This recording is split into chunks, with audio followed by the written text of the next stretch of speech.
Hello అండి, welcome back to my channel making a easier way. ఈరోజు video వచ్చి సంపత్ శుక్రవారాలు నోము కదా. ఒక బ్రాహ్మణుడకు 7 కొడుకులు కలరు. వారందరూ వివాహములయ్యి భార్యలు కాపురములకు వచ్చుటచే వేరింటి కాపురములు చేయుచుండిరి. ఒకనాడు ప్రొద్దుట శుక్రవారం మహాలక్ష్మి సంచారం చేయుచు బ్రాహ్మణుని కోడళ్ళ ఇండ్లకు వెళ్ళెను.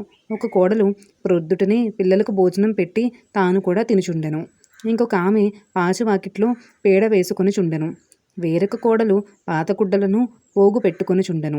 వేరొక కోడలు పాచివాకిల్లో వడ్లు దంచుచుండెను. వేరొక కోడలు పాచివాకిటి అందే పిల్లలకు తలంటు పోసి తాను కూడా తలంటు పోసుకొని చుండెను. ఇట్లు 7 చేయుటను చూసి శుక్రవారం మహాలక్ష్మి వారి ఇంట్లకు వెళ్ళక పెద్ద కోడలి ఇంటికే వచ్చెను. ఆమె ఇల్లు అలుకుకొని వాకిట కళ్ళాపు జల్లి స్నానం చేసి పసుపు రాసుకుని బొట్టు పెట్టుకుని కట్టుకున్న బట్ట భర్తకు ఇచ్చి యాయావారమునకు పంపి తాను తలుపు వెనకాల కూర్చుండెను. అక్కడ కల శుభ్రతను మెచ్చుకొని శుక్రవారం మహాలక్ష్మి అరుగు మీద కూర్చుని అమ్మాయి బయటకు ఒకసారి రమ్ము అనెను. లోపల నుండి పెద్ద కోడలు నేను వచ్చుటకు వీలులేదు. మేము చాలా బీదవాళ్లము. మాకు ఒక్కటే బట్ట గుటచి దానిని నా భర్తకిచ్చి ఆయనను యాయావారమునకు పంపినాను. వారు వచ్చే వరకు నేను ఇట్లే ఉండేదనని చెప్పెను. అప్పుడు శుక్రవారం మహాలక్ష్మి తన బట్టలో సొగమామెకు కట్టబెట్టి తనకు ఒక సోల్డ్ బియ్యము వార్చి పెట్టమని కోరెను. అందులోకి ఆ ఇల్లాలు నొచ్చుకొని తన భర్త వచ్చే వరకు ఇంట బియ్యం ఉండవని చెప్పాను. అప్పుడు ఆమె శుక్రవారం మహాలక్ష్మి మా ఇంటికి వచ్చిందని ఆమెకి ఇవి కావాలని వర్తకునికి చెప్పి కావలసినవి తెచ్చుకోమని చెప్పి ఆ బ్రాహ్మణ స్త్రీని పంపెను. ఆమె కోమటి ఇంట్లకు వెళ్ళి తన ఇంటికి శుక్రవారం మహాలక్ష్మి వచ్చిందని తెలిపి పప్పు బియ్యము మున్నగు వంటకములకు పదార్థములు ఇమ్మని కోరగా అతడు వాటన్నిటినీ ఇచ్చెను.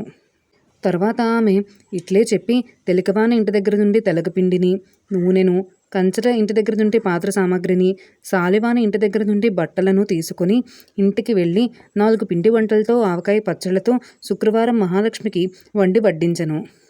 అంతలో ఆమె భర్త ఎడమూట పెడమూటలతో సంతోషంగా ఇంటికి వచ్చెను.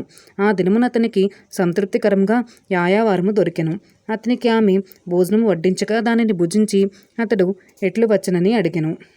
ఆమె తమ గృహమునకు శుక్రవారం మహాలక్ష్మి వచ్చిందని తెలిపెను.